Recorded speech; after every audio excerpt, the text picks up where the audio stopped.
If you're like most people, you've probably at one point had the experience of your alarm clock becoming a part of your dream before waking up. Or perhaps had some other sound like the TV you left on before falling asleep influence your dreams. But what would happen if reality influenced your dreams during a nightmare? Well, it would probably only add to the horror.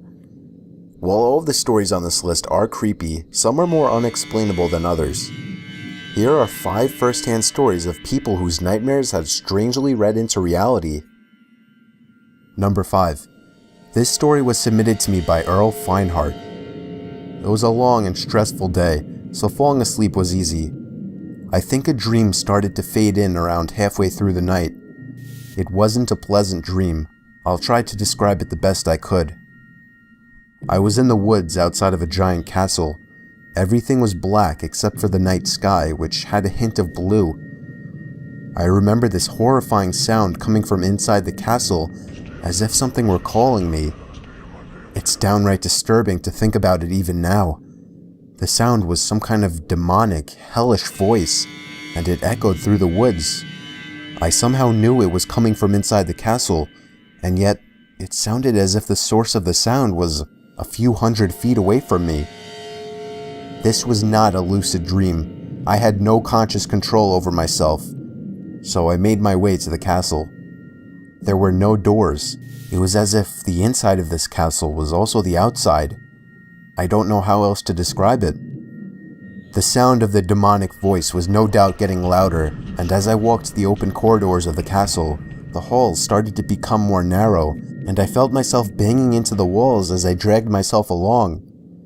The sounds of the screaming were coming from beyond a door on my left. I entered, and I swear to God, there was nothing but blackness in the room. And yet, I still felt myself moving closer to the sound. I banged into something, and that's when I woke up, hunched over my 4-year-old son's bed, who was crying and horrified. He had been screaming because he also had a nightmare, and I scared him even more, as he described the way I walked in and then stopped in front of his bed, slowly lowering myself closer to him. Number 4. This story was posted by a forum user named Joey Mancuso. I just want to point out before sharing my story that I am an atheist and do not believe in any kinds of miracles, gods, or anything of that sort. However, I still don't know how to explain this. I was having a really disturbing dream. It seemed to be Halloween night, and I was with my friends trick-or-treating. We hit 2 houses. The first one was normal from what I remember. When we rang the doorbell to a second house, the door opened on its own into a darkish blue living room. I stepped inside, and my friends were gone at this point. I looked around the room I was in. The door I had just entered from no longer existed. In fact, the whole room seemed to have rapidly changed appearance, a common occurrence in dreams. After exploring the house, I came to a room upstairs, even though I didn't remember climbing the stairs. On the wall I was facing was a giant framed picture, at least 10 meters long and 20 meters wide. The picture was of my 30-year-old cousin, who I hadn't seen in years. Her eyes were enlarged to an uncomfortable amount, and they followed me everywhere I went. The giant portrait suddenly cracked, and the rusty, scratchy, ear-piercing sound of the giant nails holding the portrait on the wall painfully filled my eardrums.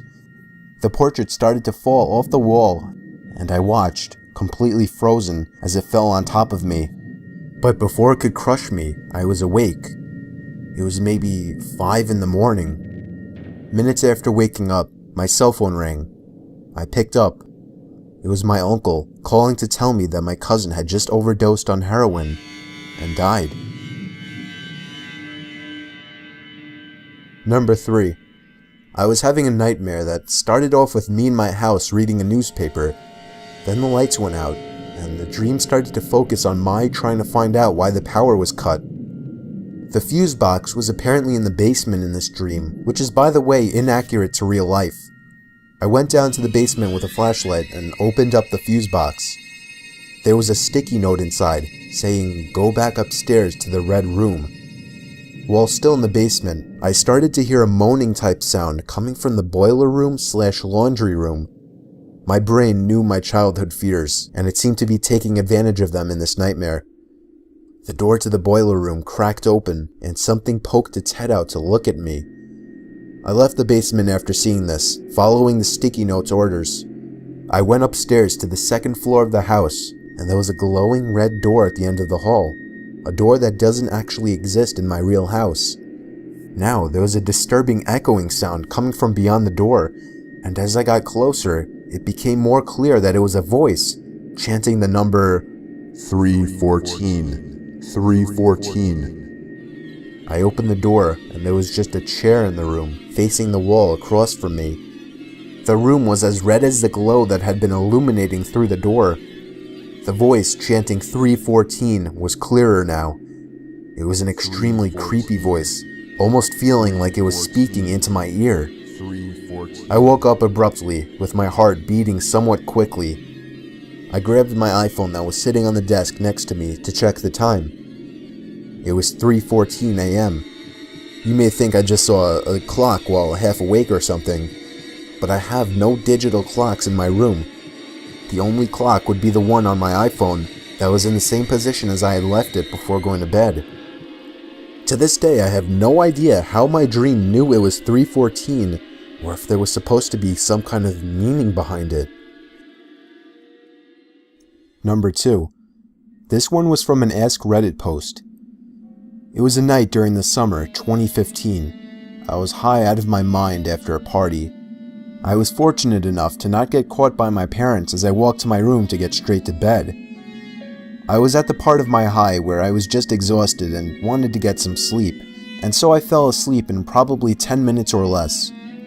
Have you ever heard about that idea that smoking pot and then going to sleep high alters your dreams or gives you some kind of enhanced dreaming capabilities? Well, after this one, I won't be fighting that theory. I don't remember anything before this dream.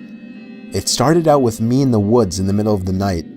In real life, you would just be surrounded by trees and the sounds of night critters, nothing special. But being that this was a dream, it was much worse. There were ghostly wind sounds coming from everywhere. Instead of bug noises, there were wolf howls and sounds of footsteps coming from behind me. There was that magically horrifying feeling of a dream that you just can't describe, but it made it so much more than just being trapped in the woods. I found myself running away from the footsteps that were consistently the same distance behind me until reaching a building in the middle of the woods.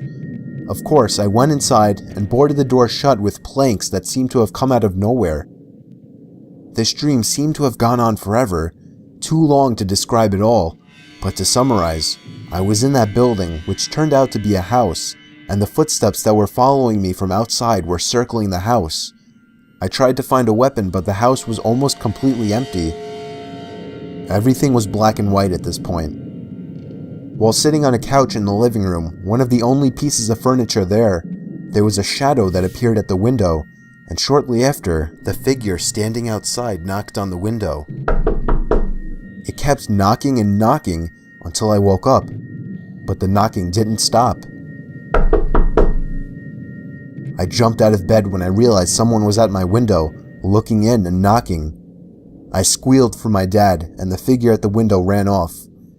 I'm still open to the possibility that my high hadn't completely worn off, and that it might have been a partial wake-up hallucination, but it was also so real that, at the same time, I have to believe it actually happened.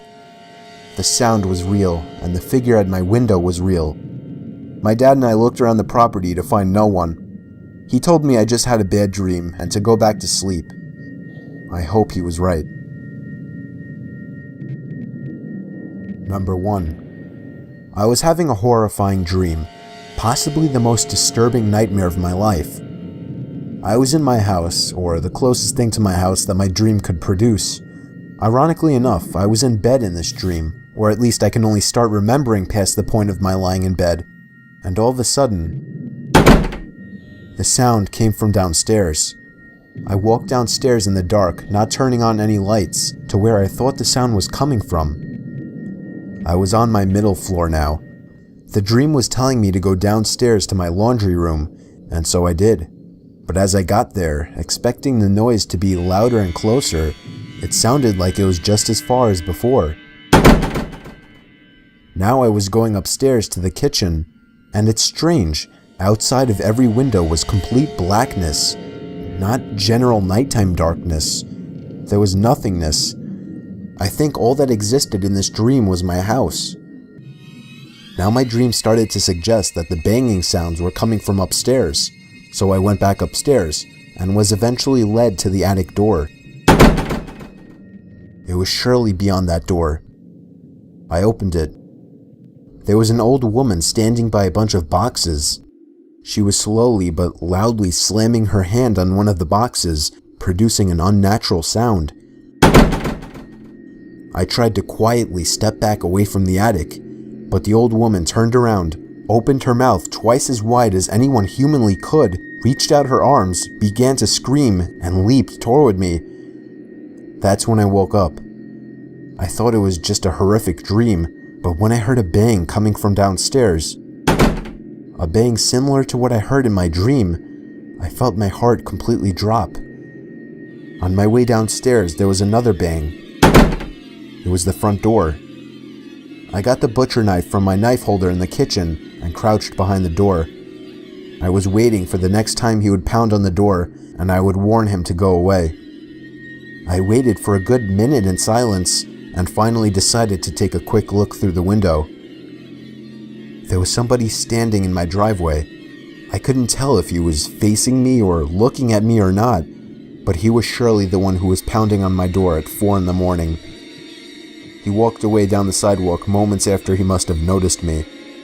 The pounding on my door was the kind of pounding you would expect from someone trying to break in a door, not to get a house owner's attention.